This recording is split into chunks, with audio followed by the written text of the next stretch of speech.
تیم شنای آبهای آزاد جانبازان و معلولین کشور به مناسبت روز ملی خلیج فارس مسیر 7 کیلومتری در آبهای خلیج فارس را تا اسکله کیش شنا کردند.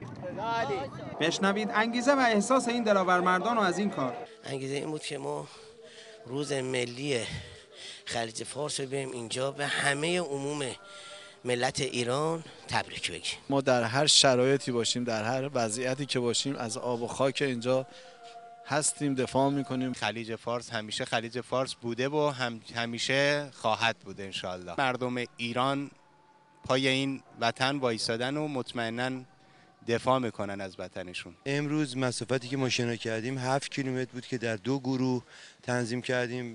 گروه اول کلاس S10 و S9 ما بودن که مسافت 7 کیلومتر رو در مدت 3 ساعت و تقریبا 15 دقیقه شنا کردن و گروه دوم که کلاس‌های S7 و S8 بودن مسافت 5 کیلومتر رو در 2 ساعت و تقریبا 32 دقیقه دیگه. آقا نظرت چیه؟ چه احساسی داری؟ جوانیشون تو جنگ خدمت کردن به مملکت، حالا هم دارن ثابت میکنن که واقعا ایرانی هستن و به ایران خواهن خدمت کرد. اعضای این تیم شنا رو جانبازان 50 تا 70% تشکیل میدن. روز ملی خلیج فارس مبارک باد.